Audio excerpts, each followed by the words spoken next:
So, do we have volume? Do we have volume on this? Boom, boom, boom, boom, boom.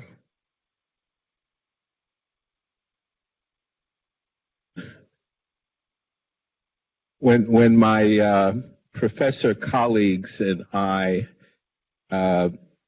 began this kind of collaboration a year ago, we joked that it would always be a challenge if we were teaching this kind of course to stay ahead of the news.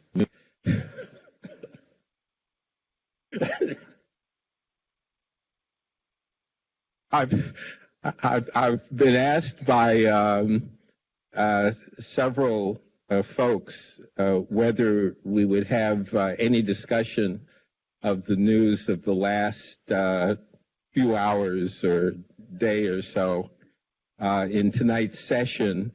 I can't answer that because, as you've probably noticed, we kind of tag team on who choreographs which sessions, and tonight's dance session. So it's up to him, no doubt. But I will also note that just before class, I received an email from Bill Weld agreeing to come and meet with us. We're tentatively set, but I think this is pretty definite for the evening of the 6th of November. So tell your friends, because we'd like to have a nice big turnout. He would very much like to meet with as many students as possible before the class, so we'll set that up. But it looks like we will have a candidate who is committed to running against our president to enter into some dialogue with us. So with that, I'll turn over the mic. Thank you, Ted. So I thought we were really smart scheduling a local politics session, the week that Joe Kennedy announces, and I was feeling really good until the events. But what we're going to do is we've got three terrific people who are experts on the Massachusetts political scene, but as it's turned out, as we see with the rise of Elizabeth Warren, Ayanna Pressley, and now the Joe Kennedy marquee race, everything in Massachusetts is now national. So we're going to be led by Dan Ehrman from the law school. We're going to be talking about Massachusetts and what's going on here, but then we'll be pivoting into what's going on in Washington, and also how that may affect the presidential race, how Warren will handle it, what it means for Pressley, and what it means for the Senate race as well. But damn it, I'm determined to get this local politics in. So we're going to start off with a brief video, and then we'll invite our panel up.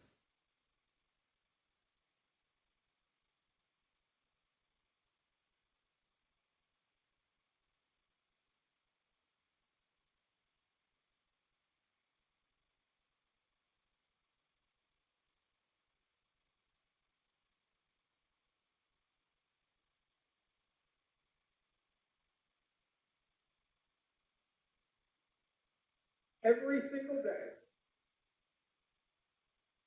to prove that the way you fight back against the politics of you can't, against the politics of division, against the politics of doubt,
I will fight for your voices, for all of our people. Este es su hogar también. Este es su casa. Voces cuentan. Comunidad, su futuro. La futura de sus familias. Aquí. Nuestro país. Todos nosotros cantamos. Todos cantamos. We all count. We will make that happen. Join me, join this race. Fight for your future. It's worth protecting. Thank you all so much. I look forward to the race.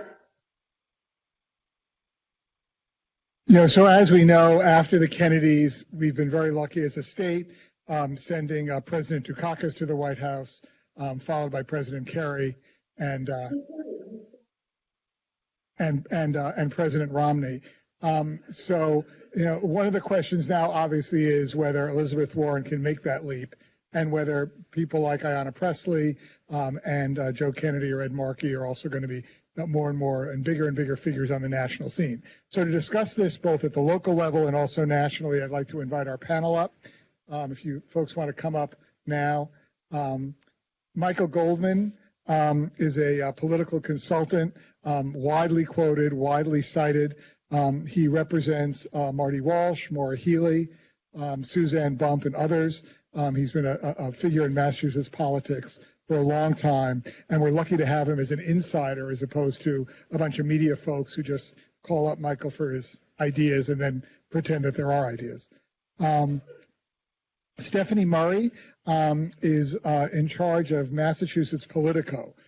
Politico, basically, if you're a news junkie, you read Politico out of Washington, which is sort of a daily update, often hourly update of what's going on.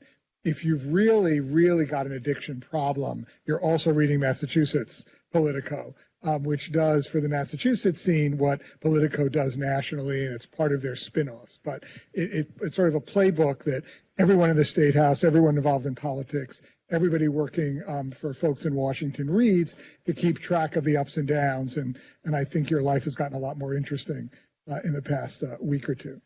And then Joanna Weiss is an old colleague of mine at the Boston Globe. She was a columnist there, writing about a range of things.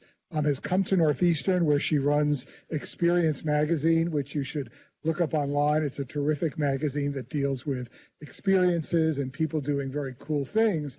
But she's also developed kind of a second specialty, writing about Massachusetts politics for Politico out of Washington. Wrote some of the earliest and most incisive articles about Ayanna Pressley and her rise, and more recently about how Pressley is positioning herself in Washington, not necessarily as part of the squad, but as a very savvy political operator, both in Massachusetts and nationally. She's also written a wonderful piece, which I hope she'll talk about the husband primary, which is how all the candidates are out there and the role their spouses play, female and male, in this, and comes up with a conclusion that Chasten Buttigieg is kind of winning the spouse primary right now with his Instagrams and all that stuff. So I'm sure she'll talk about that. Dan Ehrman from the law school is going to lead this panel, and it's going to be anchored by Ted Landsmark, who will be talking also from a kind of local political perspective. He's been very involved in local politics.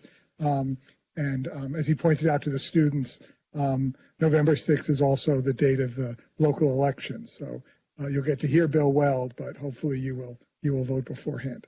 So I'll turn it over to Dan. Good evening, everyone. I promise we will get to the news of the day. I have a plan. Bear with me. Thank you all for coming. So I think the way we're going to do this is we're going to get increasingly local. We'll talk about presidential races, Senate races, and then House races, which is a natural pivot point for impeachment, since impeachment begins in the House. Does that sound like a plan? All right. So I'm gonna basically ask the same question, and Joanna, if we could start. So Jonathan alluded to this. What is it about Massachusetts that produces primary winners who then have trouble in the general, and if you could address, now that President Moulton has taken a seat on the sidelines, if you could address the Elizabeth Warren aspect of this. Thank you. Sure. So yeah, and I've let's see, how long have I lived in Massachusetts? On and off since 1994. I went to college here and then like a brief spell in Louisiana and then back since 99. So I'm trying to think how many presidential campaigns I've been through with a Massachusetts person. It's been a fair amount.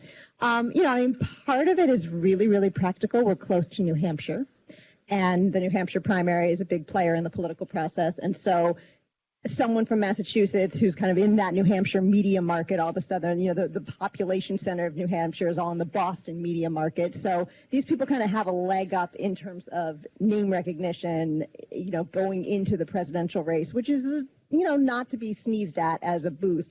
I mean, the other thing is we're just, we're like a politically active state with a tradition of people who are, I think, come up with that sense of ambition. Like you think about John Kerry, who was very well aware from like birth that his initials were JFK, and was pretty much plotting his White House run from the age that he was probably able to talk. Like this guy was really working it. I mean, Mitt Romney too. He wanted to be president very badly, and I think gamed it out in a way that got him pretty close.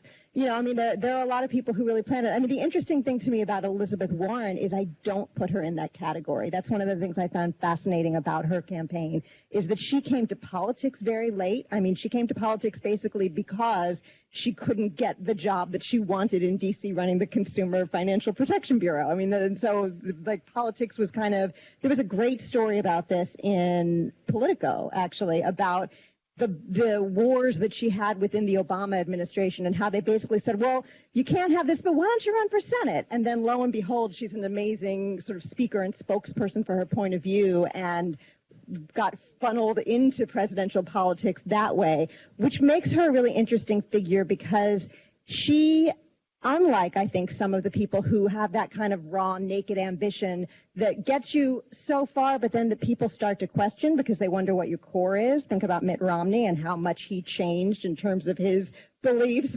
come from being governor of Massachusetts to running for president. All of a sudden, he's repudiating everything he's done, including universal health care. Elizabeth Warren has a core. We know what it is. She knows what it is. And what I wonder about and what I'll leave you to talk about is whether that's going to help her in this race and help push her over the edge.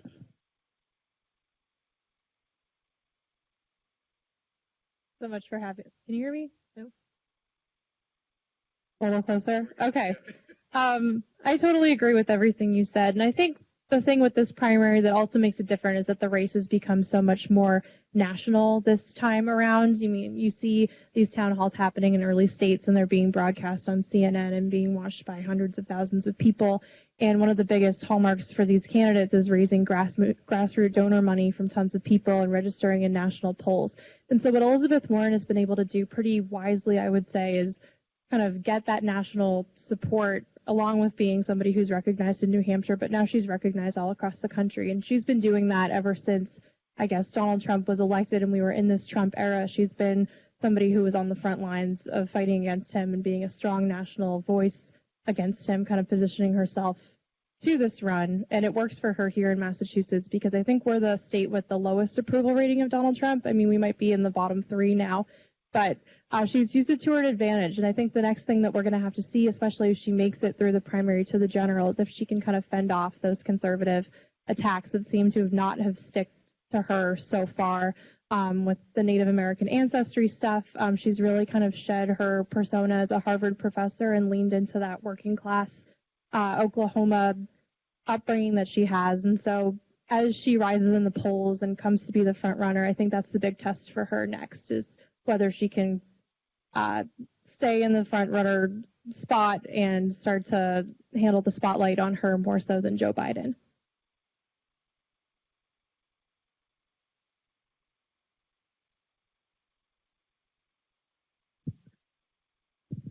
Good evening. I'm going to go a little bit even further back than the other guests. I am lucky enough, and the professor who opened us up stole my great line, which I always talk about with respect how brilliant I am, and if I don't say it, who's going to? My incredibly successful career in presidential politics. I started as a field person for Robert Kennedy, who of course was shot, and then went to work for Hubert Humphrey, who lost. In 1972, I worked first for Edmund Muskie, President Muskie, and he lost. In 1976, I went to work for President Mo Udall. All of you remember President Mo Udall. In 1980, I was a senior consultant for Ted Kennedy, President Kennedy. You may remember that. In 84, Mondale, President Mondale. And in 88, I was a senior consultant for Michael Dukakis, who's, of course, here. And I presume some of you have as a brilliant professor. And there you go. And in 92, I originally was with Paul Tsongas, and then ended up with Clinton. All right. That's it. Everything else is a loss. I'm not going to bore you with all the other losers I've had since then, including President Bill Bradley, for whom I was and John, of course, President John Edwards, one of the moments of. I still think he has a shot if he can only overcome that little problem. So I say that not to be as much humorous as to sort of go into what we're going to be talking about here in this discussion. In 1952, New Hampshire became important in Adlai Stevenson's race for president. In those days, and we've got people here who are at my age and maybe even a little older than me, thank goodness. I usually don't see that on a college campus, so it's terrific. The Eisenhower campaign obviously was hugely successful, and there was a three-term state senator. I'm sorry, a three-term a member of the House by the name of John F. Kennedy, who none of you probably remember, and he decided to do something unbelievable. He decided to run against the sitting United States senator whose father had been senator for 40 years before that. So the family had controlled the Senate seat for 52 years, and that was, of course, Henry Cabot Lodge II. And everyone thought it was a joke.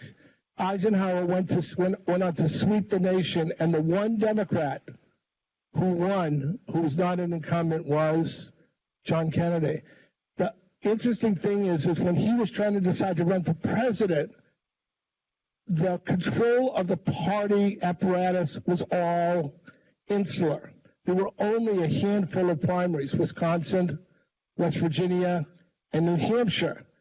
Winning New Hampshire had a huge impact on his race. It wasn't really until 1972 that the New Hampshire we know of now it came into play. And the reason that's important is because in 1976, as I said, I started with the front runner, a guy named Mo Udall, and some of you who are older may remember him. I always say that I have two daughters, and of all the clients I've had, I've done over 150 races. I would only let them marry two, maybe three, and he was one of them. He was a spectacular guy. But there was something going on in Iowa, and it was a stupid, nothing caucus crap in Iowa, and we laughed about it. We thought it was, and there was a guy, peanut farmer who was a one-term governor of Georgia, who people made fun of because they thought he couldn't even be a vice presidential choice. He went to Iowa, and he made Iowa important. And we were leading in New Hampshire until the Iowa caucuses. He came back and literally beat us. We came in second in New Hampshire, second in 6 straight primaries, and we had to drop out.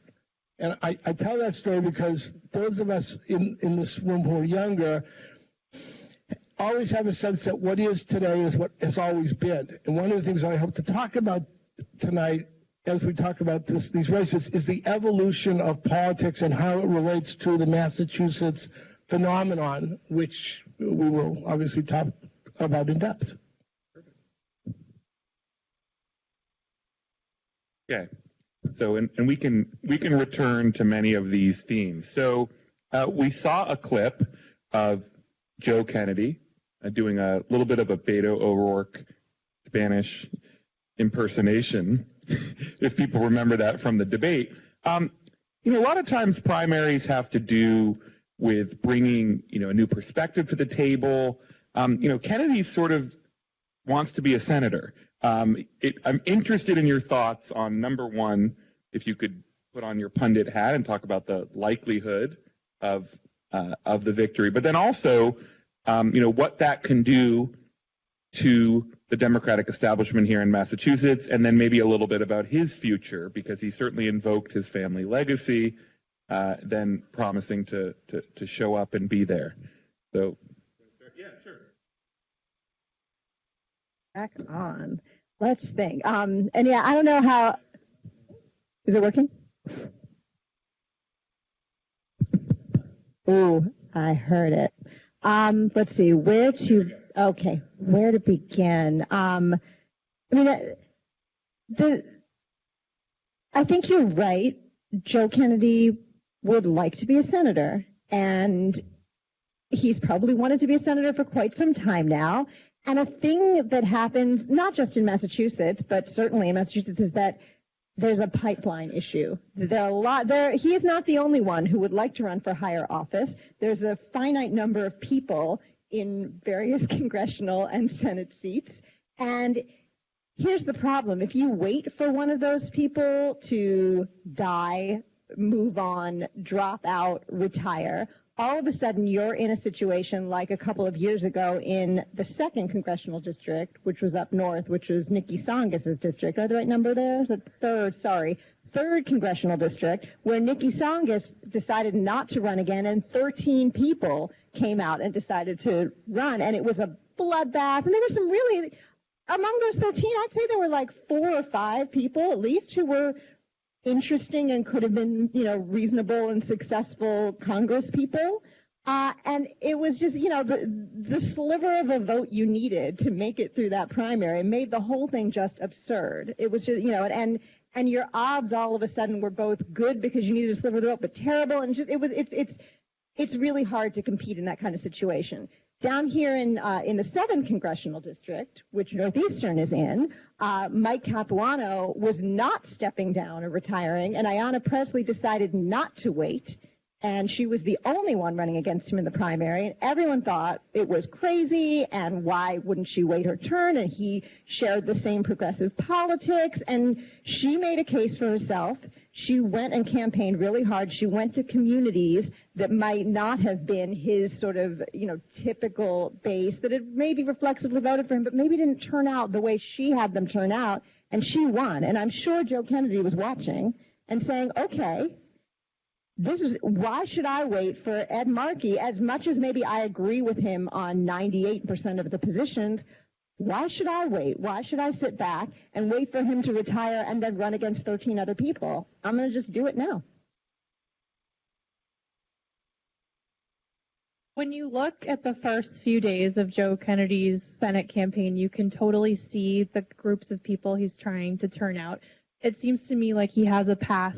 He sees a path where he can beat Senator Markey based on jacking up the turnout and driving out different people. He's gone to homeless shelters. He's been raising money for immigrants at the U.S.-Mexico border for the last year.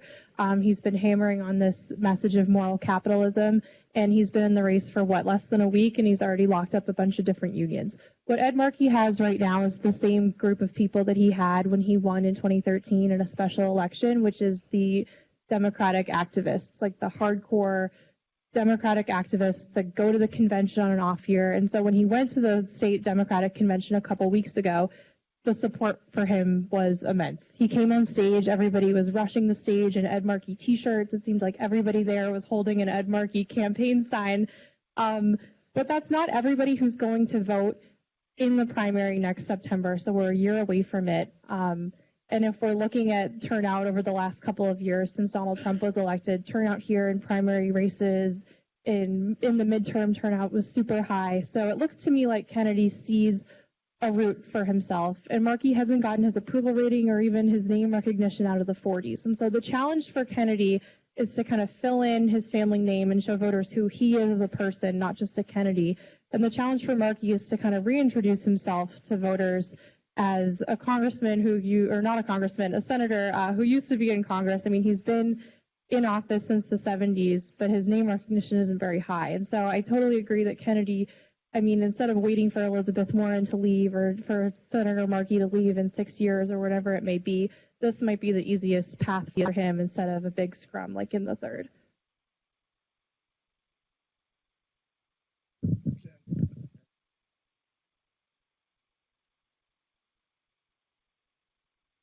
When we first got a computer a number of years ago, my children were 6 years old, and I liked to play Jeopardy. And I used to call them and say, I want to play Jeopardy, and they'd come down and turn on the computer. And then when I was done, they would come down and turn off the computer for me. So as you can see, my skill level on this is not great. A couple of things. Everything that we say here, of course, is off the record. So we all know what that means. That means no one can go out and write any of this. I grew up in Malden, Massachusetts, which is right down the road here. And Ed Markey and I grew up a year apart. And I knew him when he was a teenager. He lived in the Irish part of the city, and I didn't. And he was a very good guy, and went to Malden Catholic, went to BC, came out, went to BC Law, was 23 years old, and a miracle occurred. And that miracle was a guy named Eddie Callahan. And unfortunately, Eddie Callahan's brother was killed. Was a policeman that was killed in a robbery, which allowed him to run for office and get elected based on his brother's name. And he served one term in the House when Boston Magazine, which is still around, did a story on the dumbest state reps. And they said that Ed Callahan was so dumb he needed rocks in his pocket to keep from floating away. Ed Markey immediately said, hey, I could beat that guy. And came in and did beat him. He then was there for a term, and in the middle of his second term, the congressman for that district passed away. And he jumped into a race with 13 candidates.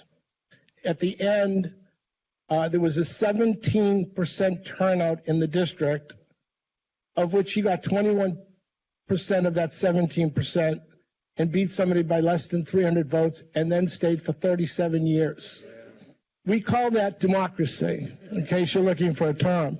I tell you that story because at the end of the 37 years, representing the small sliver, originally 1/12 of the state, then 1/10 of the 11th of the state, and 1/10 of the state, and now 1/9 of the state, he became a senator by dint of accident. If Dan and I got on a bus and we went to Worcester, and we got out of that bus, and we went in two different directions, and we stopped the first 10 people each of us met. And we said to those 10 people, are you registered to vote? And then the question is, yes. The answer is yes. And then the question is, who are you going to vote for? What do you think the answer would be? In Worcester, Mass. Wild guess. Don't be shy. No. Kennedy versus Markey. Wrong. You're all wrong. The answer would be, who's Markey? And that is a brutal truth that he deals with after 43 years in the United States, in Washington, D.C., in the Congress. And that is Joe Kennedy's advantage. I have to be honest and tell you that as I said, I worked as a very young man in the lowest possible position for Bobby Kennedy, handing out papers, and then later went to work for Ted in the presidential, as in the press operation, and then was the senior consultant for Joe Kennedy II when he ran for Congress. There's a book called The Race for the Eighth, which you can get in any Bucket Bin location in Massachusetts. But I've met, I think, Joe III once for about 30 seconds. And he came up to me and he said, you're Michael Goldman? And I said, yeah. He says, my father said, if I ever met you, to get free advice because you are smart, which was a pretty nice way of, introducing. That's nice. So I said, I have one piece of advice for you. And I bent over and I whispered in his ear, don't change your last name. That's a true story. That is ultimately and fundamentally Ted Kennedy in 1962, who I did not work for, had one of the greatest political slogans of all time. His brother was president, and the slogan was, for everyone who was older, he can do more for Massachusetts. And ultimately, for Ed to win this fight, he's got to convince people that he can do more for Massachusetts, and that's very, very tough in the Commonwealth of Massachusetts. I've heard it said that the reason that Kennedy is jumping in now is not so much that he's concerned about the scrum that might take place depending upon what happens with Senator Warren, et cetera, but that he doesn't want to run against Ayanna Pressley. So who are the other people who you think would be a part of that scrum? If there were an open Senate seat. Well, first of all, there's not going to be an open Senate seat because Charlie Baker is going to, if she wins, the governor gets to fill the seat, and he's going to fill it with a guy who most of you never heard of by the name of Charlie Baker. So it's going to be a great shock. He gets to quit, and then his lieutenant governor who wants to be governor gets to choose him. So, but getting back, Ted said something which is actually. There's an accuracy, and I didn't include this. I believe, and I have no reason, no one's ever told me this, but I believe that Joe Kennedy is running because of an accident. He believed that Seth Moulton, his game plan was to go out, run for president, at least get well known, come back and say, I couldn't be president, but you know what, I learned how important it is to be one of 100 rather than one of 435. And that his people kept saying, if you let Moulton go in, he'll beat Markey, and you will not have that shot. And that's when they went out and polled, only to discover that Seth Moulton didn't exist, but that he was beating him by almost 20 points. And the pressure became enormous for him. And again, for this room, and I don't know if there are any Markey people here, and again, I have a great fondness for him. But I think he was very ambivalent until a horrible thing happened, and that's what politics is about. It's about good things and horrible things. And that was that his cousin died, and she suffered from, unfortunately, mental illness, which she talked about in her lifetime. She's a BC student. And one of Markey's people stupidly made a comment on social media, which we'll be talking about a lot more later, and Joanne knows about way more than me about that. But he said something about, he should stay home and, deal with the mental illness in his family rather than run. And that just, he said, hey, I've got, no reason to care about Markey anymore, and hence the race.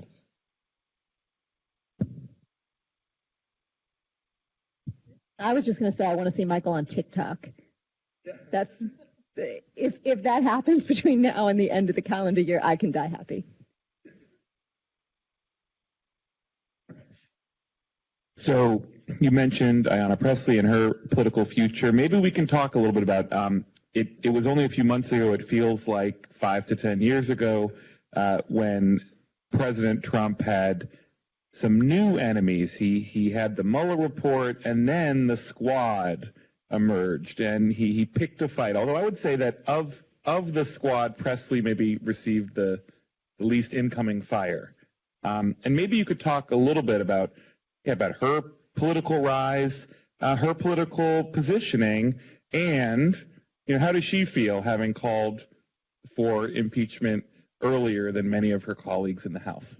Sure. Well, she received the least incoming fire partly because she's a little bit of the outlier of the Squad. And you guys all are familiar with the Squad, right? It's sure Alexandria Ocasio-Cortez, who is really the most famous freshman representative and the de facto leader of the progressive side of the House of Representatives, and a continual thorn in Nancy Pelosi's side, which I'm sure we'll get to shortly. And she she early on sort of glommed onto a group of freshman representatives, 4 of 3 others, who all were women of color and who, came from different parts of the country. So Ayanna Pressley became one of them. Rashida Tlaib from Detroit, that's right, and Ilhan Omar from Minnesota. And they're all, what they have in common is that they are freshmen, they're women of color, they're social media savvy, they share progressive politics, and they shared this sense of, we're using social media, we're using these sort of new means of communication in a smart way to push our positions, and we're not going to sit and wait back and kind of take our time and wait our turn in the House caucus. We're going to try to push them to do what we want. And in fact, many of you may have seen this video, and I know this is a rated G event, but Rashida Tlaib famously, right when she got there, said, "We're going to impeach this mother," insert language. Right. So you can imagine how that might play with Donald Trump. He's not such a fan of them, but he also, the way I think of Trump is he is hardly a genius, but he's a communication savant. I mean, this guy, he came up through the New York tabloids and managed to sort of get what he needed out of them. And then he came through reality TV and he got what he needed out of that. And lo and behold, he becomes president. And he knows how to create a boogeyman. He knows how to make a TV villain. He knows how to move the conversation. And he knew, I think, innately that focusing on these folks and pinning the whole Democratic Party around them would make his base and the people that he wants to follow him very excited. So it was very easy for him to say, okay, these 4 people, and how do I slur them? And, he found a creative way to slur them with his "go back where you came from" tweet. And, all of a sudden now the entire country is going crazy over the squad. And for someone like Ayanna Pressley, I think that's good and bad, right? It's good because her profile is raised. She much more than your average freshman. I mean, what other freshmen? There are other freshmen in Congress from Massachusetts. Can you name any of them?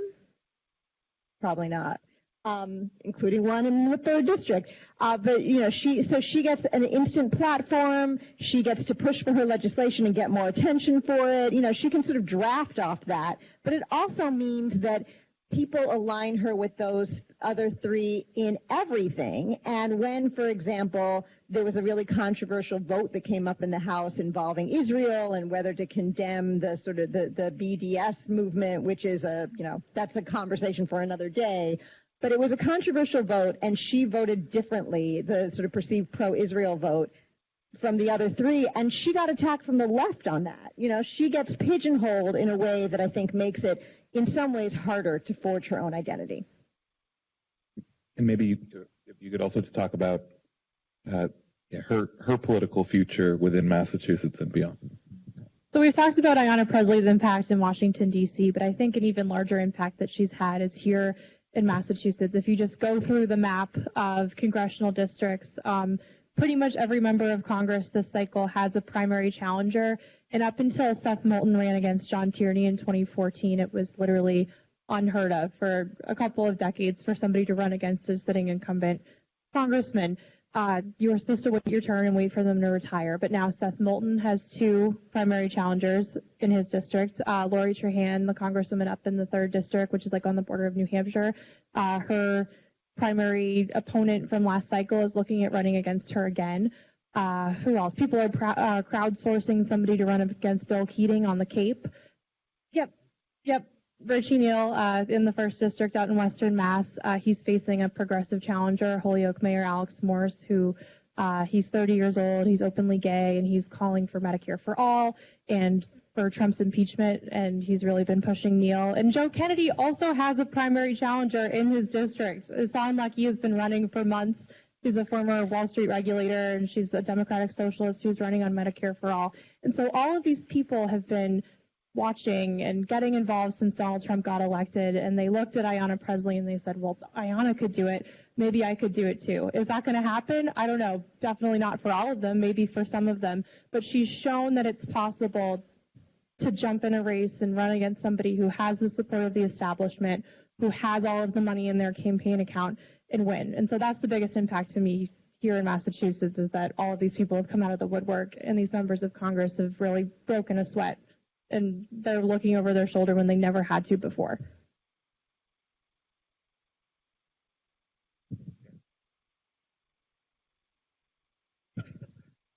Rick, Mike. Oh, there we go. I'm going to take a slightly different cut at this, as always. Two things. First of all, I didn't mention at the outset that one of my most famous clients was Tip O'Neill, who I was very responsible for. I went to work for him when he was the whip, which means he was only 2 steps away from being speaker. So I was very, very important in his rise. But one of the things you learn in Washington is when you are a freshman, whether your name is Kennedy or Pressley or Goldman or Schwartz, you got no juice, and you got to be there a long time before you get juice. So yes, Ayanna's name recognition is high, but in terms of being able to get you a key to the ladies' room, not so much. That's the reality. Nothing to do with her. Ayanna is an old and dear friend of mine. I actually helped to get her first job in politics as a field person for John Kerry, a very talented young lady, obviously, and a terrific campaigner. But she also, again, the reality of why she did what she did is interesting. She was the first woman of color on the council, and very popular. But when it came to being the council president, she got jumped over by Michelle Wu. And then when it came time to again choose a council president, they chose another woman of color, Andrea Campbell. And she said, I'm never going to be council president, let alone mayor. And so it was a relatively easy decision for her to make because she really didn't have an opportunity. She saw the next generation, and that's what happens. We don't think about it. I think of Ayanna as, with respect, a kid because I'm 30 years older than her. But she was looking at a whole bunch of people coming up, a whole new generation of colleagues, and she was the veteran on the board, and so. She did a gutsy thing. I didn't think she had a snowball's chance in hell of beating Michael Capuano for a lot of reasons. But she tapped into something that we're all talking about here. And that is there are moments in time in American politics when people want fundamental change, and it doesn't last often very long.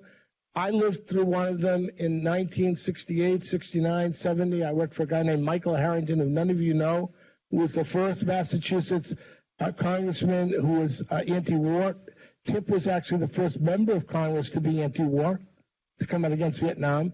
But Michael Harrington, who Ted certainly remembers, was in for 10 years. And John Kerry ran against Bob Drinan, who was a priest who was at BC, and they ran against an incumbent, and they beat him. And John went up to Lowell and tried to become the congressman up there, and won a primary, lost the race. The point is, the whole idea was I, as a young person in my early 20s, looked at those guys who had been a long time, and I didn't care whether they had juice. What was important was change. And Ayanna tapped into that moment that's here now, where people genuinely feel that we're at a tipping point, and that new energy, and then you add to that, quite frankly, with all due respect, the desperate need our political system has for more women.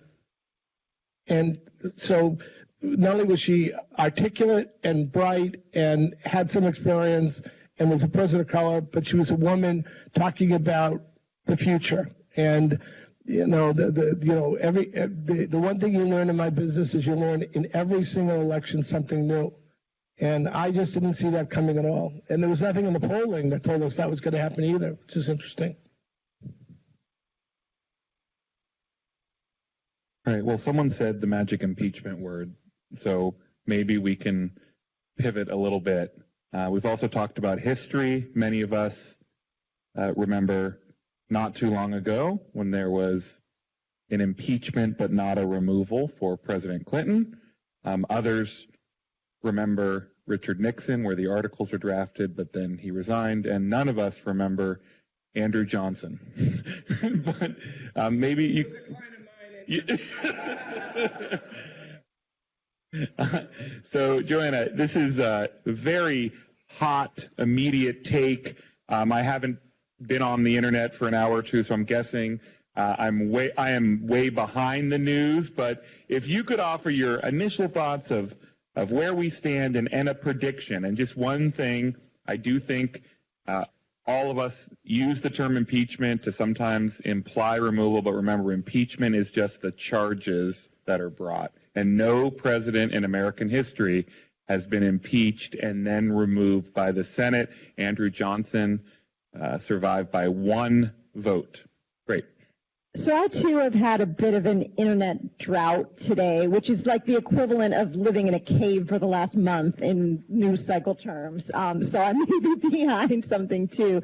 When this broke, I have to say, various people in my circle, like who kind of like they know I'm the political junkie, and they start texting and calling, and I was like kind of Debbie Downer to them. I was like, these were very anti-Trump folks, and they were like popping the champagne corks and doing little dances, and I was like, slow your roll, people, because for one thing, yes, this is not even articles of impeachment yet. This is an impeachment inquiry, and it's very curious. And a lot has some good stuff, some great stuff has been written already about what got the Democrats kind of over the line here, because there has been, the folks in the squad, Elizabeth Warren. There are people who have been calling for this for months and months and months and months, and Nancy Pelosi was holding it back and holding it back and holding it back, and finally the dam broke. Partly because there's this sort of clear path. I mean, the Ukrainian story is it's much more of a connect the dots thing if the facts pan out that way than the Mueller report, which was a little bit more sort of shady, and you had to do like pointillist painting. But then, there's also just this, I think, hue and cry and desire to do something. And there's a theory that Pelosi's kind of, buying herself a little bit of time here and saying, okay, we can investigate. I get the base off my back. I get my base, my Democratic base, off my back by saying, okay, impeachment, I've said the I word, and we can kind of move forward. But not that much has actually changed. And I think there's still a lot of information that that needs to come out. I think this puts more pressure on the Trump administration to reveal, to be subpoenaed and reveal things and documents that can be campaigned against by candidates, including presidential candidates. But where this lands, I don't know yet. So here's like a homer. This is a Massachusetts person to watch as we move forward, and that's Congressman Richie Neal, who's from Springfield. He's the chairman of the House Ways and Means Committee. He's one of those 6 committee chairs who Nancy Pelosi has put in charge of handling this impeachment inquiry. And he's also been around the block before. If you type in like Richie Neal, Bill Clinton impeachment, you can get all these YouTube videos of him talking on the House floor during the Clinton impeachment. And he was kind of on the other side of, he was arguing against impeachment. And it seems like most Democrats, I think, in the House are looking for impeachment this time around. But he was notably he's one of the most senior members of the House, if not the most senior member from Massachusetts that we have. And the other most senior House member is Congressman Stephen Lynch, who's from around here, from Boston. And they were kind of the last 2 in our congressional delegation to call for impeachment, and they both did it last night. So it was interesting to me that the 2 members who have really been around the block and been around the longest were the 2 that were kind of holding the dam with Nancy Pelosi and saying, not yet. And Stephen Lynch got in kind of an altercation last month. He had a town hall where he was not arguing, but he was going back and forth with activists who were yelling at him, come on, call for impeachment, like we need to do this.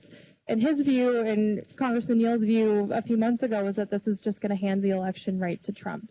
So I don't know if this Ukrainian stuff is going to change the calculus and really push things. I mean, it seems like to a lot of progressives and a lot of Democrats that it will. But we're going to have to wait and see. But that's who to watch is Richie Neal if you're looking for somebody from Massachusetts to keep your eye on.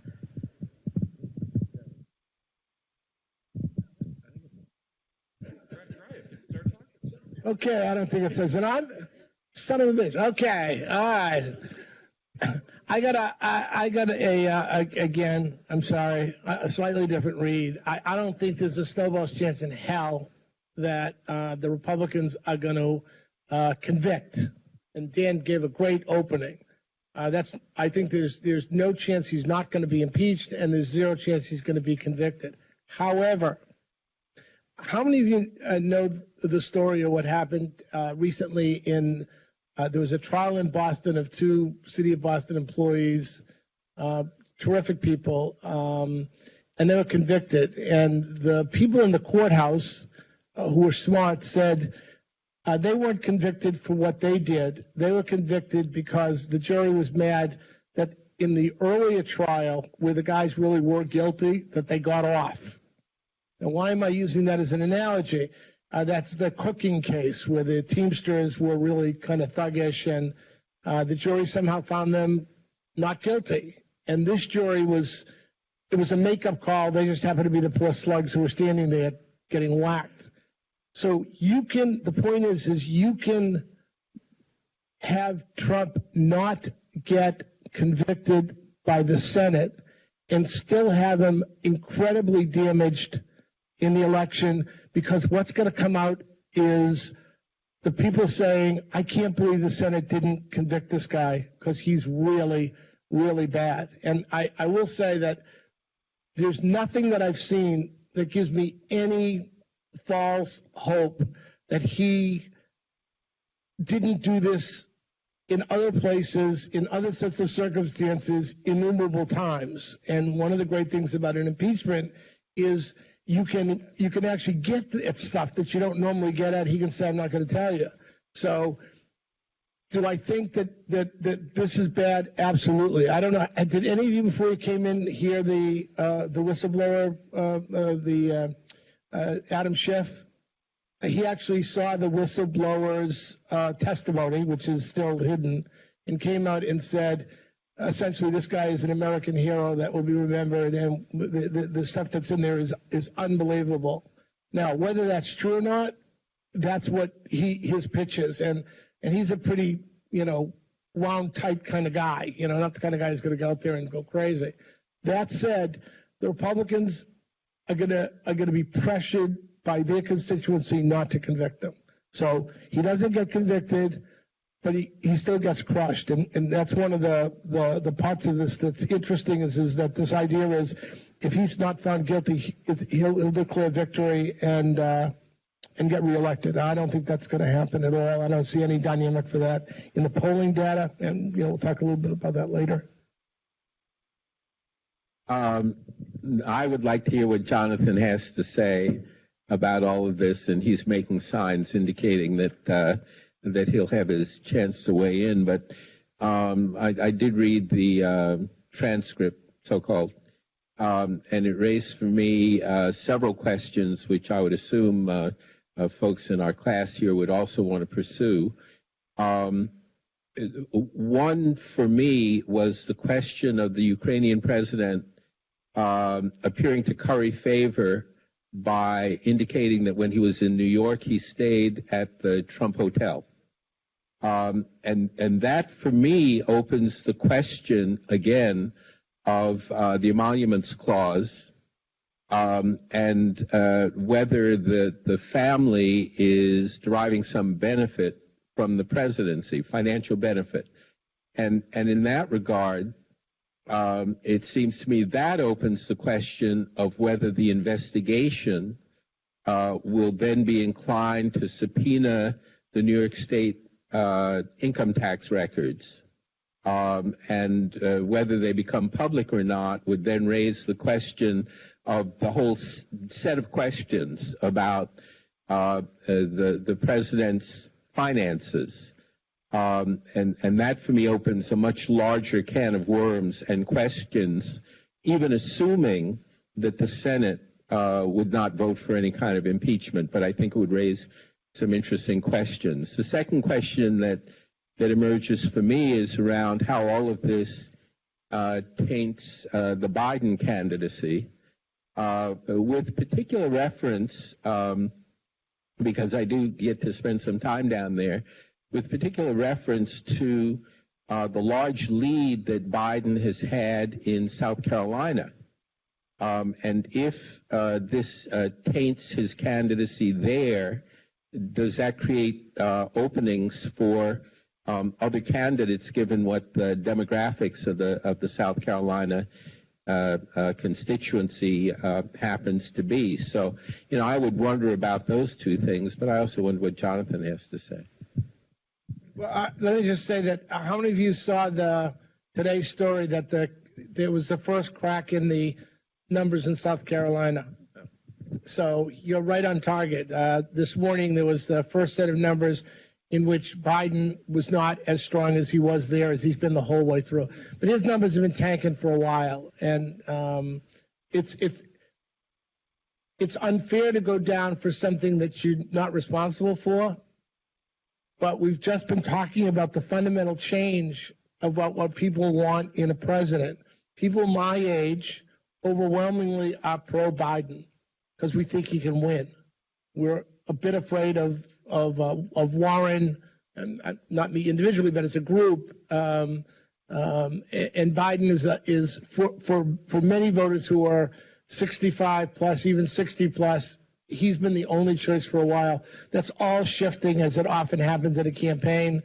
I've seen it innumerable times. The front runner is always the guy who gets shot. Ed Muskie being the most famous example of that. From 1968, he was the vice presidential choice for Hubert Humphrey, barely lost. And for 3 years, it was President Muskie, President Muskie, President Muskie. And it took about 20 minutes for the Nixon people to be able to sandbag him with a fake story, which is for another day. So I think you're absolutely right about him in terms of his trouble.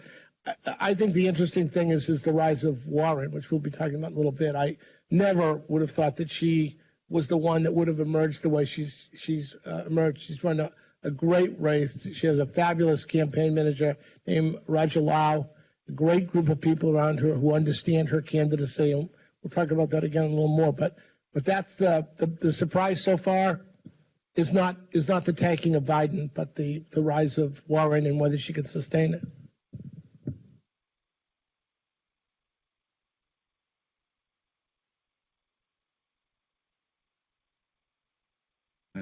I know that the audience has lots of questions, comments, observations. Please, if you could please form it in question form, we would appreciate it. And we will open it up and get a microphone to you.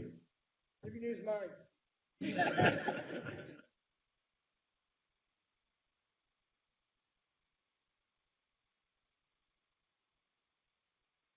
So my original thought when the whistleblower story came out was that the phone call and Trump asking the Ukrainian president to investigate Biden would lend further credibility to Biden's status as a frontrunner. And I know recently Warren has been considered maybe a second frontrunner or a close second. And I thought that would further the lead that Biden has over her. Is that not the right take?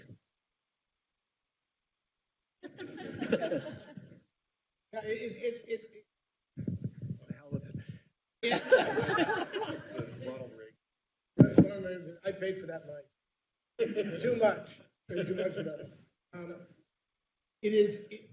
It would appear under normal sets of circumstances that would be the case, that he would be the big beneficiary of this thing. The truth is most people simply don't watch politics the way I presume most of the people in this room who are here on a Monday night, Wednesday night, sorry, on a Wednesday night, instead of being home and watching TV, you're here because you're interested in the subject matter. Real people living real lives don't do what I do. I get home and I turn on the TV and I alternate between MSNBC and CNN back and forth until I go to sleep at 9 o'clock. And, I have no life other than those two channels. And therefore the Emmys were a really great surprise to me culturally. Because I said, who are these people and what are they in? And I mean that sincerely. You know, real people are out there doing real things. And, you know, again, Biden's advantage is the advantage that most incumbents have at the outset of name recognition and comfort level. The question is all races come down to three things. Does the candidate understand the problems of people like me? Does the candidate care? You can understand and not care. You can care and not really get it, right? And that was a John Kerry problem with a lot of voters. They thought he cared, but they didn't think that a millionaire who was married to a high fortune could possibly understand what it was like to be frightened by their college debt, to be frightened about getting sick, to be frightened about parents who were aging. They just never made that connection with him. And then finally, and most importantly, can the candidate do anything for me? Not me, the individual, but me, my family, me, my community, me, my state, me, my country. The problem that Biden has is with people like me, 55 plus, we answer that question, yes, yes, yes, yes. Under 55, he just said record player. I mean, he said record on the top, and I would say record player. You know, and I heard it, and I felt that, you know, you think I'm joking, but record player. You know, and he's a sincere guy, but he really, you know, luckily he didn't say 8-track tape. And how can he possibly think that he really understands that if you're under 50 years old, you're saying, oh, Jesus, record player. God. And a stupid thing like that has been showing up in the polling. We saw it in 4 polls this weekend. Record player.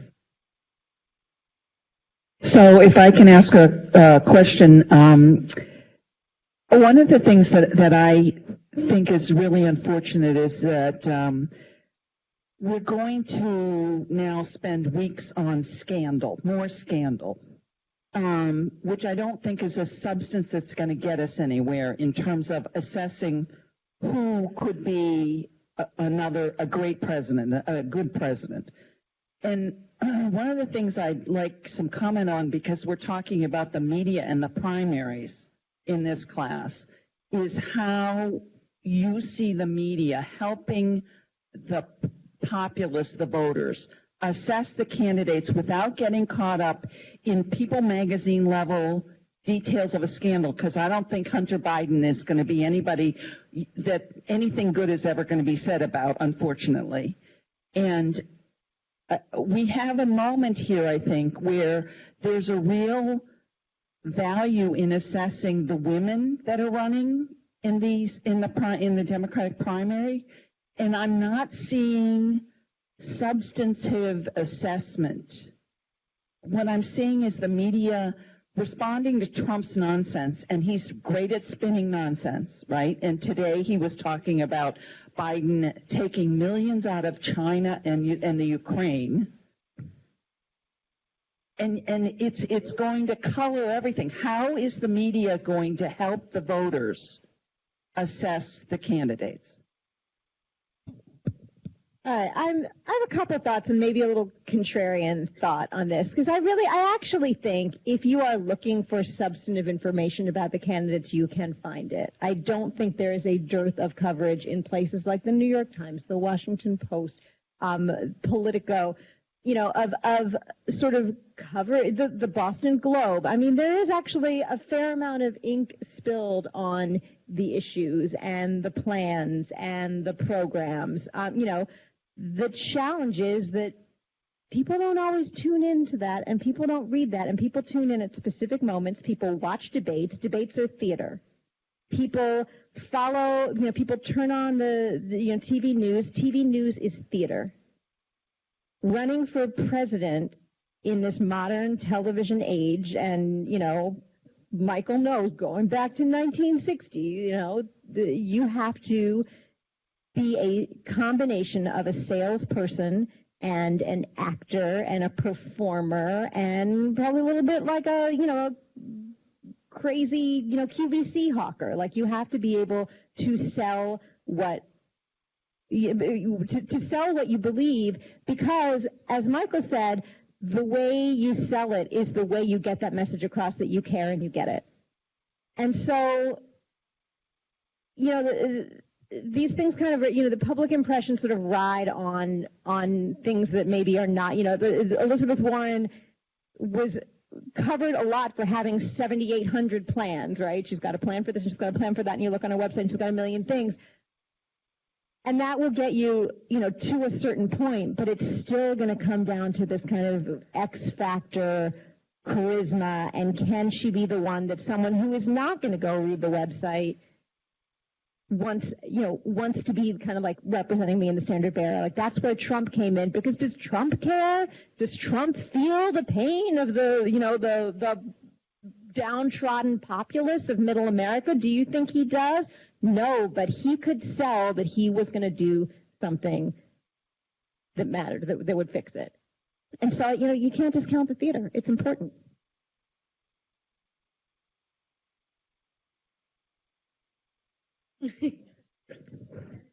I think you're completely right. And you've kind of seen that concern about the way the media is covering things, especially in the Bernie Sanders campaign, the way that they've started their own kind of Scoops newsletter to report the news that they feel like the media isn't reporting.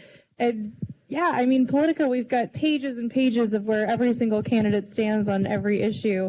And when you look at the list of stories ranked by web traffic, that's not what's at the top. It's Donald Trump saying that the whistleblower complaint is garbage, whatever, something garbage. But it's there if you want it, and we have to remember that all of us and everyone on Twitter has been tuned into this race for a long time, and a lot of people aren't going to tune in for several more months. And so all of that news is there, and it's going to have to, it's all there. It just depends what you look at.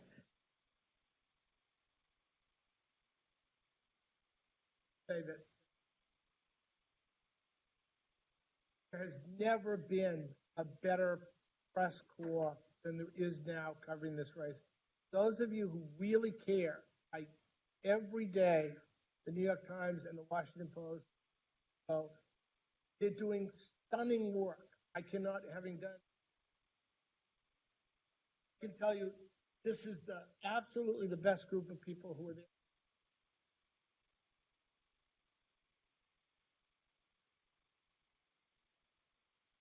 Zelensky. Stephanie's job before.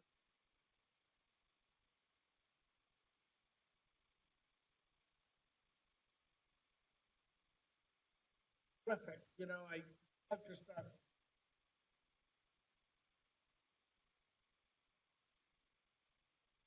You guys are so lucky because we've got genuinely, an incredible amount of time. Joanna sort of is part of that second wave of women who came up and started to change the dynamic of how we cover events. So I'm very optimistic.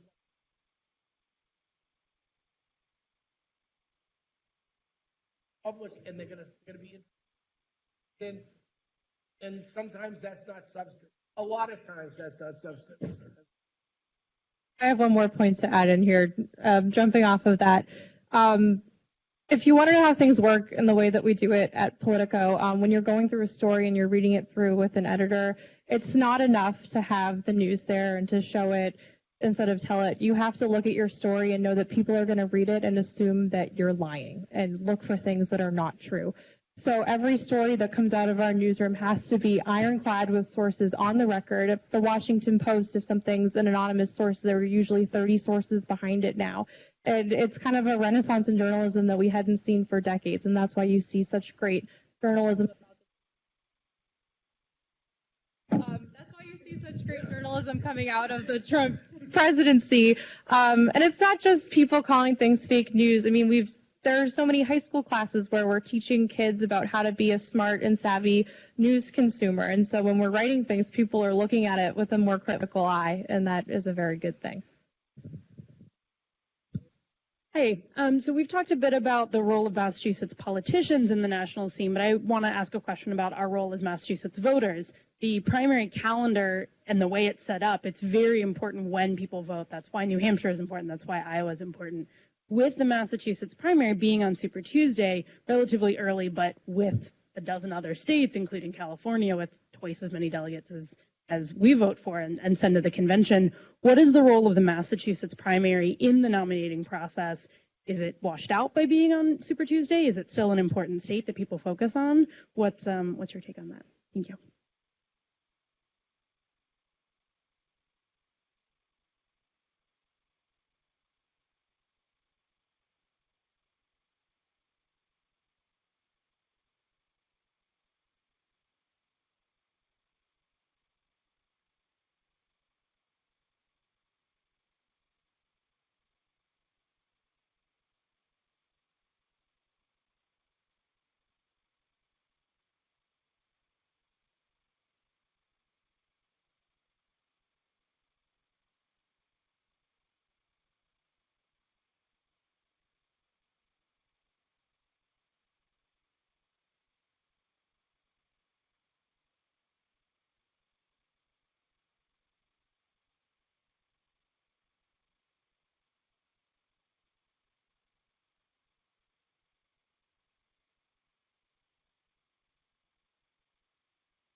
A voice from the Republican right here, an anti-Trump Republican. A comment and then a question. The comment is, I think you're all missing the first female woman of color president, and that's Nikki Haley. She's going to be the first woman president. I attended a convention in Washington last week. She was the final speaker. There were 6,000 people in the audience, and she was dazzling. And her appeal, I think, is going to be immense, not in 2020, in 2024. The serious question is, to what extent has Donald Trump permanently scarred the Republican Party? Or if he loses in 2020 or is term limited out in 2024, can the Republican Party kind of restore itself to its reasonable, intelligent roots, favoring things like an assertive foreign policy and free trade and small government? I want to say to your comment, I sent basically that exact text to my husband, like 6 or 8 months, sometime in the last year.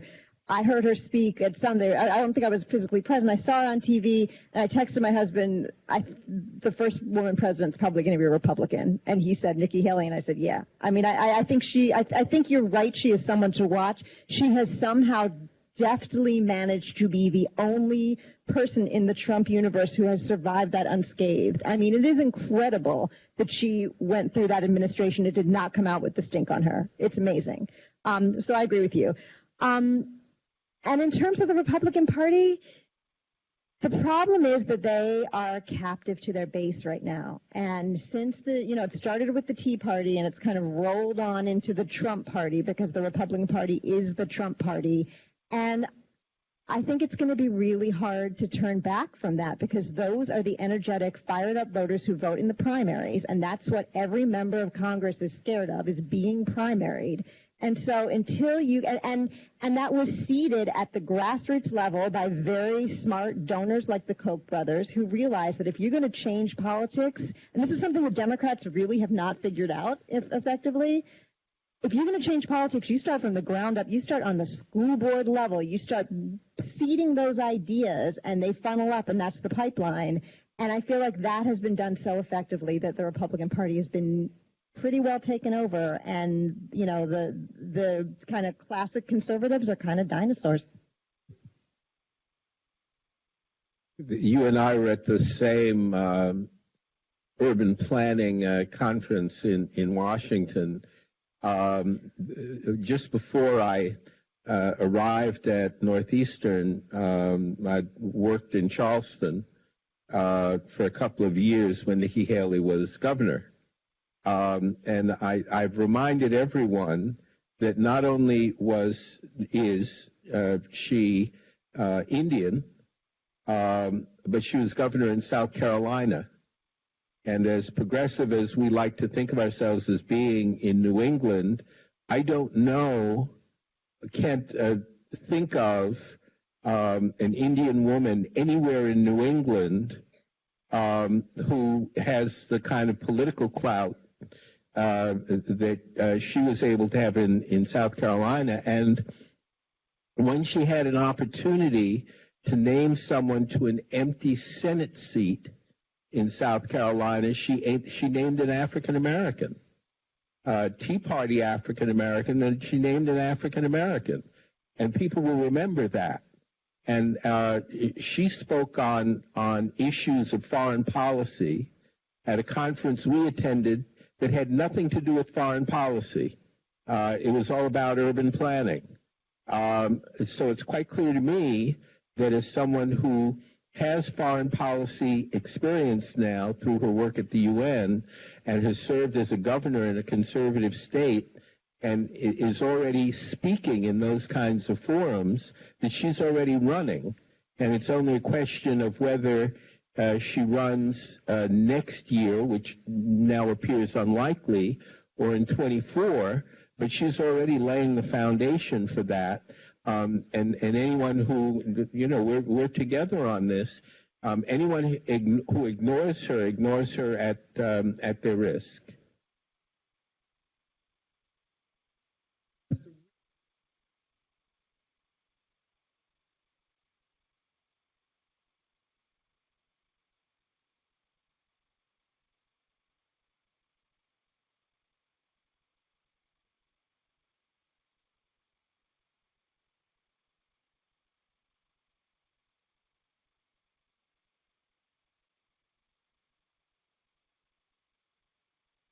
Question is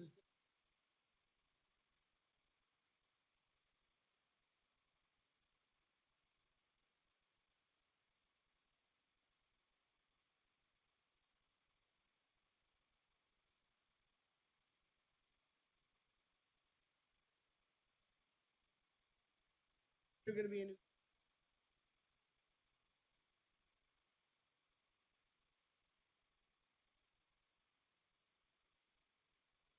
They're going to reform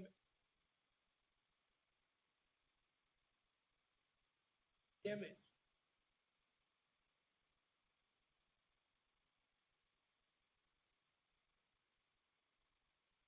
Absolutely scares the crap.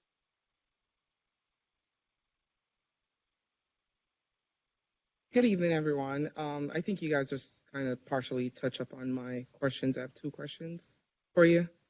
Given that we elected the squad, as we call it, AOC, and her three allies, do you think America or the American society is more, has reached or become more progressive in the mindset where they can see a female being the president of the United States? And also, what recommendations do you have for voters for the upcoming election? I know previous elections, when I was working for Mitt Romney and Obama in Florida, a lot of my friends would say, "Oh, I'm not going to vote because I don't like him. I don't like her. She doesn't have the qualities. He doesn't have the qualities. I don't think they can help me, so I'm just not going to the poll at all." So in that scenario, like, what recommendations do you have for voters? I'll get Kiki first. That's a great question. First of all, remember, the squad didn't get elected. 4 individual people running in 4 separate places who really didn't even know each other got elected, and they're all really interesting, non-white, young candidates, with Ayanna being the oldest of that group. But you don't want to conflate that and think that there was some sort of movement. So that's first. Secondly, the reality of 2016 is Hillary Clinton in 3 cities, Philadelphia, Pennsylvania, Detroit, Michigan, Milwaukee, Wisconsin, but exactly the percentage of vote that Barack Obama did in 2012. They both got 80% of the vote in all three of those places. The difference was hundreds of thousands more voters came out in those three places for Barack Obama than came out for Hillary Clinton. The problem wasn't the people who came out chose differently. You said it perfectly. People didn't come out because she didn't answer the fundamental questions. A lot of people didn't think she understood them. A lot of people didn't think she cared about them, and a lot of people think she wasn't going to do anything for them. I happen to disagree with that, but that's the reality. Lots of voters didn't. In this cycle, the energy on the Republican side and on the is unbelievable. There will not be the hole in the universe for us to travel through the wormhole that he did the last time. The other thing, and then I to jump in, there is no president in any of our lifetimes going back to 1930. Really, that's a tough one because we're in the middle of the Depression of it. If you think of Roosevelt right through to Obama, every president of the United States in that period of time, that's when we were doing the polling, at some point in their presidency was at 80. In the case of George H.W. Bush, he was at 92% favorable, and all of them sunk to as low as 30, 31. In the case of Jimmy Carter, 26%. Richard Nixon, 25%. Massive gap in favorable, unfavorable. Donald Trump has the highest score of any president.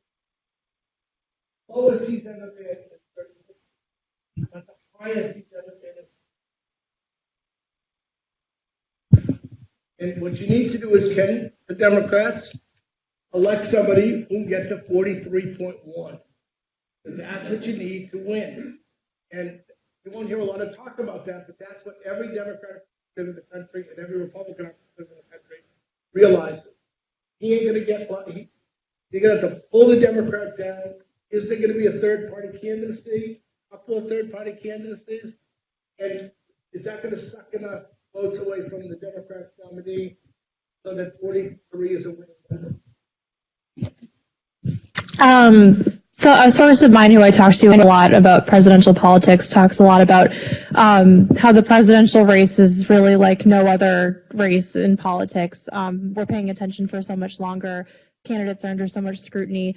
And what voters want is a candidate who they feel like is being themselves. If you aren't being yourself, voters can kind of tell. And what I've seen so far with Elizabeth Warren and her rise is, and same with Bernie Sanders, is that you know where they stand, and even if they haven't talked about a particular issue, you can kind of guess where they would come down. And the same can be said about Donald Trump, where he's going to come down on kind of whatever he feels like, regardless of what the Republican position is. And so the same thing is true with Elizabeth Warren, and it's what we've seen with AOC and with Ayanna Pressley, like hopping on Instagram Live and just talking about whatever is coming out of their head and not doing kind of this pre-calculated thing. And that was a criticism of John Kerry, right, that he wasn't comfortable in his own skin and you couldn't tell what his answer was going to be, or with Michael Dukakis or any of these candidates from Massachusetts who have gone back and forth on issues. I think right now what voters want is authenticity, and so it's candidates who come down on an issue. And I think a challenge for Warren is going to be Medicare for all, and where she comes down on healthcare in the next few months. And that was starting to happen a few days ago, but now with this impeachment issue, she's been the one calling for impeachment, I think maybe the longest in the presidential race, and that's something where voters know where she stands. So watch for that as we go through all of these different issues. And as it comes drawn back to impeachment, I think it's going to help Warren because she's been so strong on that issue. So this question is also about impeachment. When I originally heard of the whistleblower scandal, I reacted with hesitation. I feel like this is such a scandal-ridden presidency, and especially in considering Pelosi's kind of reticence to proceed with impeachment proceedings, I was definitely doubtful of whether or not this would be a major instance in the 2020 election. I find it really curious to see your interpretation and that this will actually work against the Trump campaign. if if they decide upon impeachment, because already we're hearing Republican lawmakers stating that this is just the Democrats again not accepting the results of the 2016 election. So I'm really interested in hearing your thoughts on how potentially impeachment could play into working against or for the Trump campaign. So I think part of what happened in 2016, and we could spend, a 30-hour session rehashing 2016. One of the things that happened was that the people who voted for Trump within his base and outside his base were so fed up with the system. They were so that they basically were okay with taking it all and like rolling it up in a ball and lighting fire to it and throwing it out the car window. I mean, there was this just deep, it was like Michael was talking about, with this need for change. And you could, there were really two candidates who were talking about the same issues from a different perspective. It was sort of Bernie Sanders and Donald Trump. I mean, if you heard the two of them talk, in some ways they were both kind of complaining about the same things and touching on the same populist issues. They just were sort of appealing to a different group of people because of all the trappings around them. But it didn't wind up being Bernie Sanders versus Donald Trump. It wound up being Hillary Clinton versus Donald Trump. And Hillary Clinton, again, these themes keep coming up. She lacked that she lacked that authenticity. She had these scandals, whatever you think of them. There was a lot of stuff swirling around her. There was the email server thing, yeah. And, whatever you think of that, that was a dumb thing for her to do. The Clinton Foundation stuff was dumb. She sort of walked into things that made her look sleazy and corrupt to people who were kind of looking for that and were attuned to that. With Donald Trump, his corruption is baked in. There's no one who's going to turn on the news and be like, oh, wait a minute, this guy's a corrupt guy. I had no idea.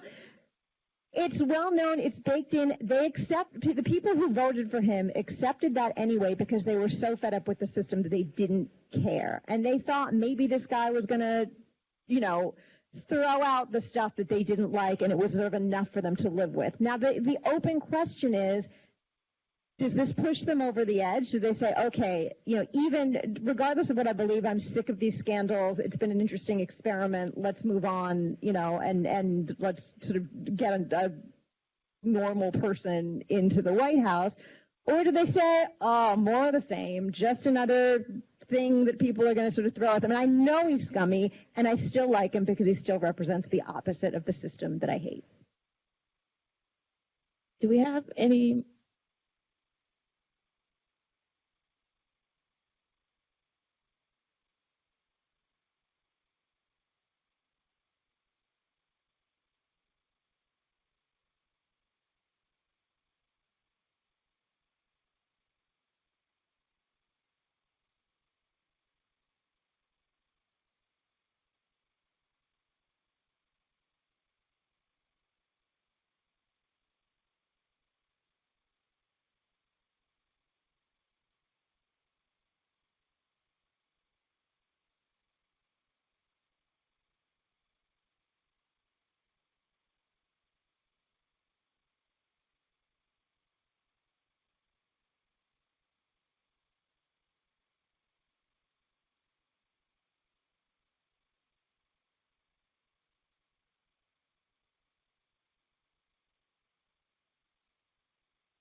And I would just add, in this part of the world, and in relation to this university and other universities, I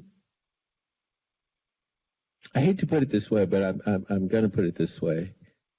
When the slave trade went on, those of us in New England, those people who were here, never talked about the profits that they were making from the slave trade by building the ships or manufacturing the clothing or dealing with the cotton. And in many respects, the way our industries and the way we support our industries are very similar today. We, in this part of the world, make a lot of money on security studies, IT, the development of innovative new weapons and weapons systems.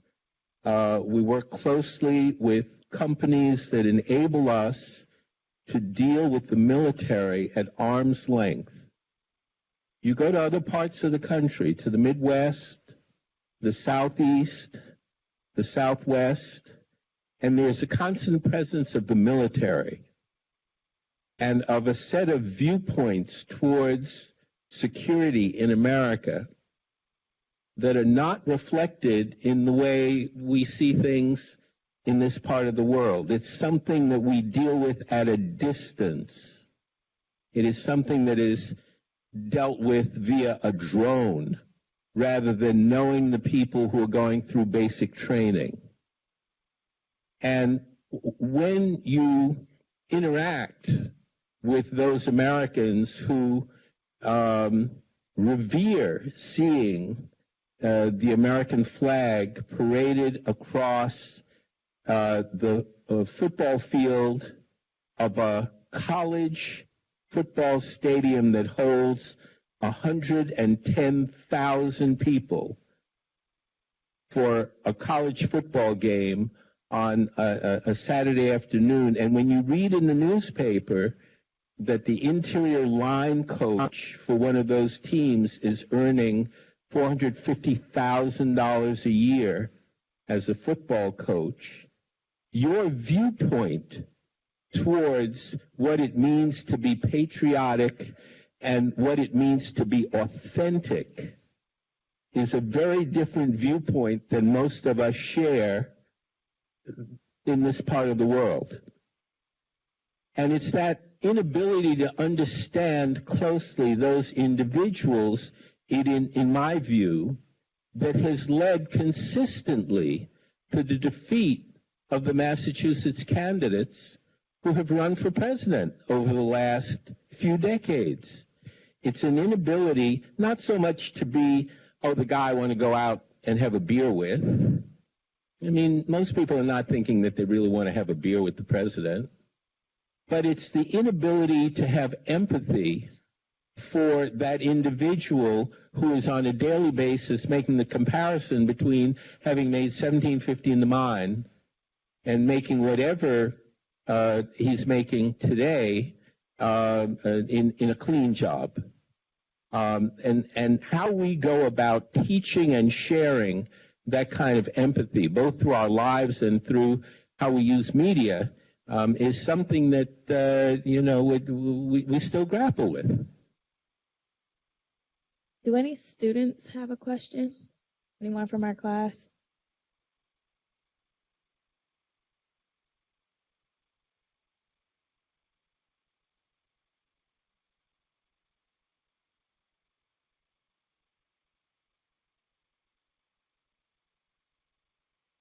Okay.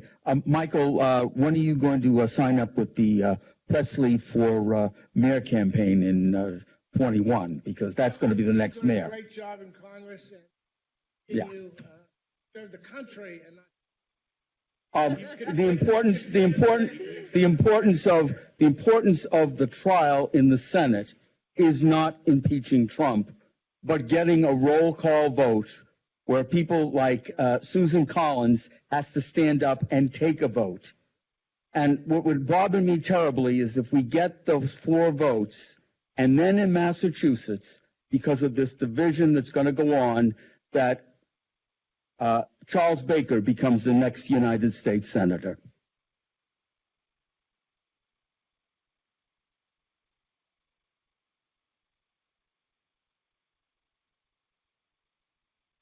Okay.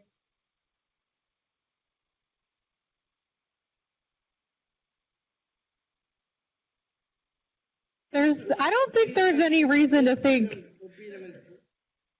every time we've had a Senate vacancy in Massachusetts in the last 10 or 15 years, the legislature has stepped in and changed the laws to prevent, to benefit Democrats and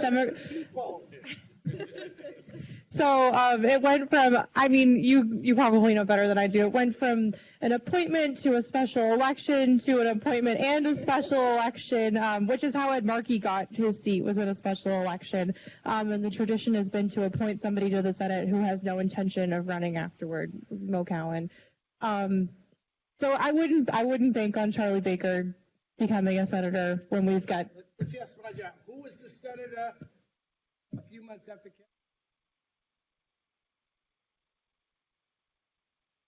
I mean, Paul Kirk. Great thing about being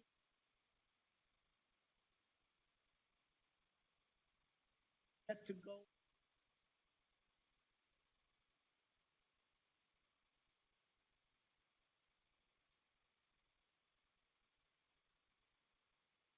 Damn, you get a. That's why I'm hoping. The names.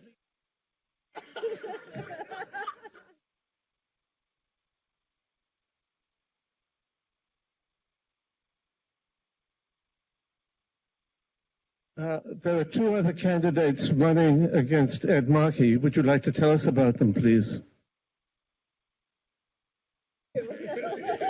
All right, so there's Shannon Lisferian, who lives in Brookline, and she's a labor attorney. She's taken on big cases against companies like Uber, Starbucks, American Airlines.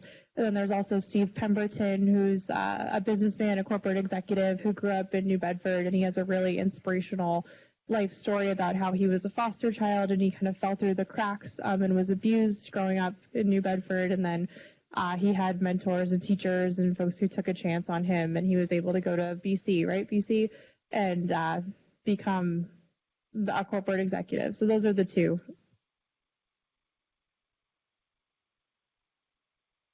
So I just kind of wanted to go off of your point about prideful sentiments in a large portion of America. And I wanted to see if maybe you thought that there was a potential candidate that we currently have that can bridge the gap between Democrats and Republicans to some degree, or that if you foresee this disparity gap that we are that's growing in this country, and do you see a potential candidate that can aid that, or do you foresee our candidates exacerbating that issue? You know, there are a couple people running in the Democratic presidential primary who were trying to fill that role. Steve Bullock from Montana, the governor of Montana, Jay Inslee, the governor of Washington State, who were trying to, like, that was sort of their whole reason for being, right? Like, I'm the guy who can speak to rural America, who can sort of bridge that gap and explain those issues. And they, you know, this is the problem. I think going back to your point, this is the one problem with the debates gathering so much attention, is that it's really not a great test even of charisma. It's really just a test of how you can manage this very strange format where you have to shout to be heard, and you know the best you're going to get is 10 minutes of airtime in 2 to 3 hours, and you're kind of trying to put on this weird theater. So unfortunately, those guys did not do well to break through in the debates, and they're kind of out of the picture. They might have even both officially dropped out. Inslee dropped out. I'm not sure about Bullock. And that he's gone too. So they're both out. And you know that could wind up being a problem for the Democrats. I mean, I think the closest you have on that sort of in that field standing up right now is Elizabeth Warren, who's from Oklahoma and who lived the struggle and lived in Oklahoma and was a teacher in Texas and a single mother. And she is the one in that field who most authentically is able to talk that talk. And as you had said, she when she ran for office here, when she ran for Senate against Scott Brown, he kept calling her Professor Warren. He always called her Professor Warren, and because that was meant to be an insult, and that was meant to say she's a pointy-headed elitist who doesn't understand. And Donald Trump will try all of that if she winds up being the nominee, but she's of the ones still standing, she's the closest to what you're talking about.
A simple question. Can you please talk us through the process in the Senate after the House votes to impeach? Who is the prosecutor? Who defends the president? What's the nature of the prosecution case? How long is it going to take? Is it going to be riveting television? All that stuff. Yes. I thought that what amused me the most about the initial reaction was the threat from Trump's aides. There's going to be no legislation passed, as if we had the Great Society or the New Deal beforehand, right? So I think the nation's attention will be focused. Basically, you have managers that are appointed from the House. So people might remember during Bill Clinton's impeachment, one of them was a rep from South Carolina named Lindsey Graham. So you had generally lawyers who are managers. It's not like a typical trial in that the defendant is not in there, but they can hire private counsel. So President Clinton hired a lot of lawyers from a fancy law firm named Williamson Connolly in Washington, D.C. People like Greg Craig represented him. Who's been in the news lately, right? And a couple months or several weeks, it's out in the open. So it has trial-like procedures, and it is presided over by the Chief Justice of the United States. That's when we learned about Chief Justice Rehnquist with his gold stripes on his robe. For those of you who remember 1999, and then it requires 2/3 to convict, which means removal.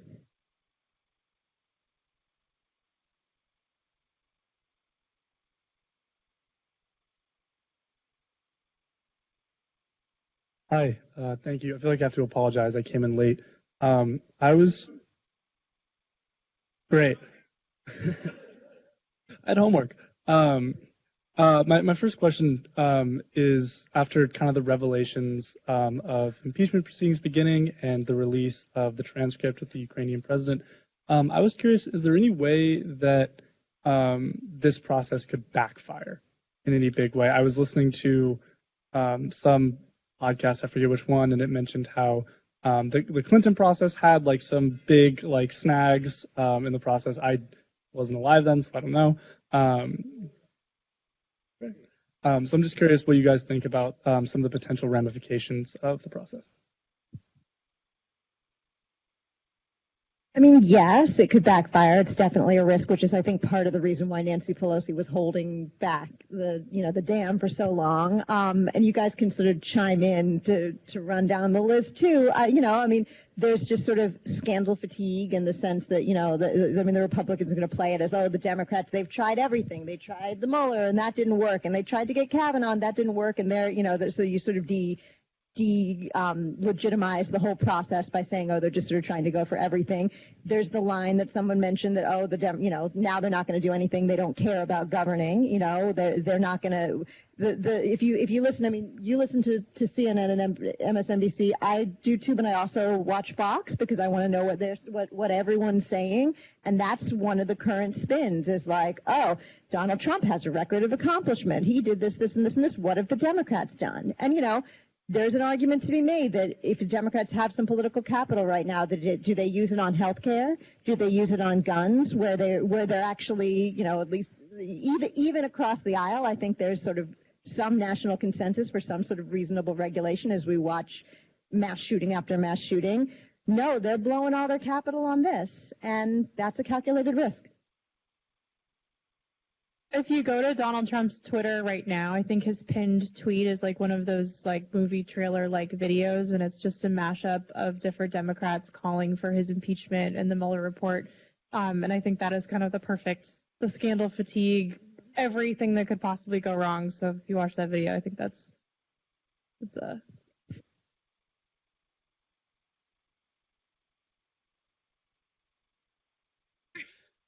The one thing that's different here is that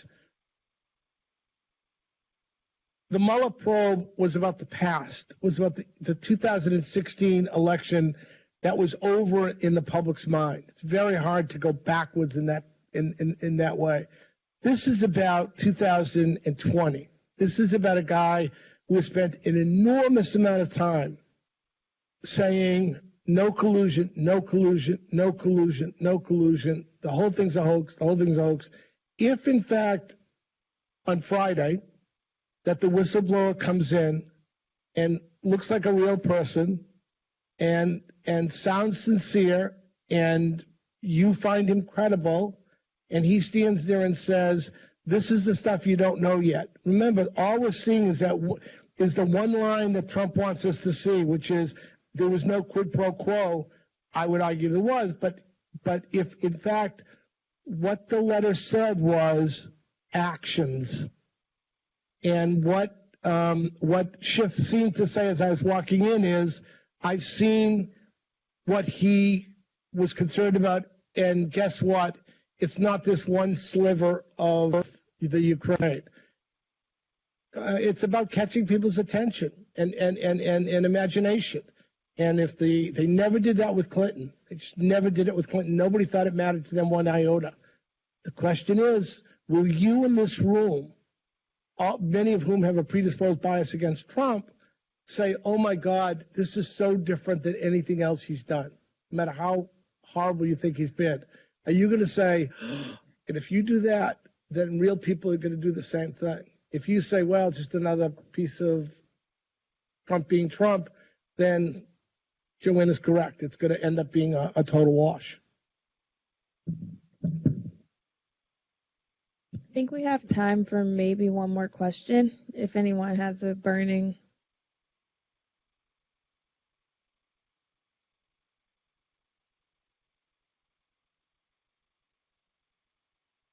Well, I just kind of want to follow up because one of my curiosities has to do with social media. And it seems to me that, and sort of what you're just saying is, we have government by tweet right now. How about campaign by tweet? and or whatever other your addiction happens to be, because I do know that there are some studies that say that people actually hook themselves up to whatever they choose, whichever one of those things it might be, of which there are many to choose, which then becomes very self-reinforcing. And you don't actually get some of the variety of information that the panel knows about and has been discussing. And so I'm curious, what do you think the impact of that might be? What I think right now is that you kind of have three different channels. So there's an echo chamber of Donald Trump's base and Republicans who see each other on social media and agree with each other. And then the next channel is Democrats and the progressives and liberals who also agree with each other. And then the third one is people who have just tuned the whole thing out. I was talking to a friend of mine who's not in politics or anything, and she talked to impeachment, the whole impeachment thing was happening, and she texted me and she was like, "What's going on?" And I explained it, and she said, "Well, don't they all do that?"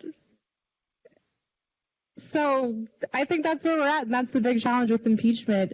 If enough people think that every politician is doing this, and that's the thing that I've heard from people who aren't really paying attention all the time. Oh, don't they all do that, don't they? They all bribe each other and all that stuff.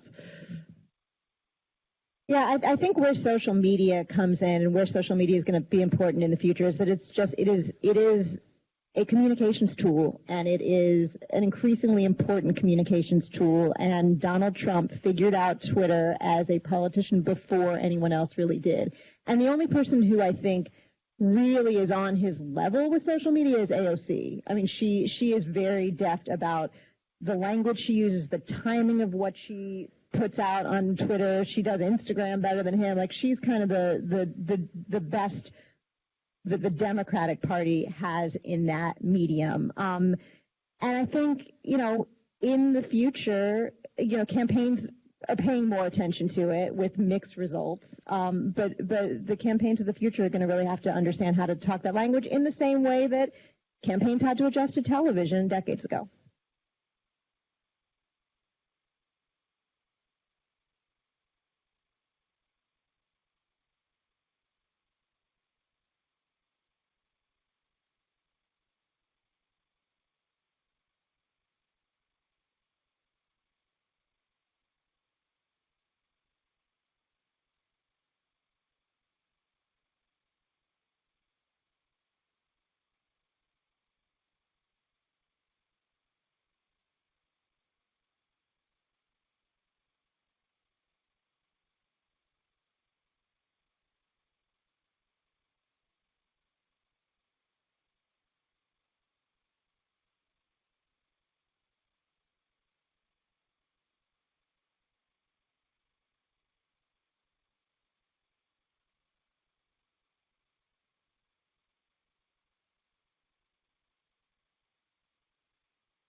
Thank you so much for an incredibly informative panel.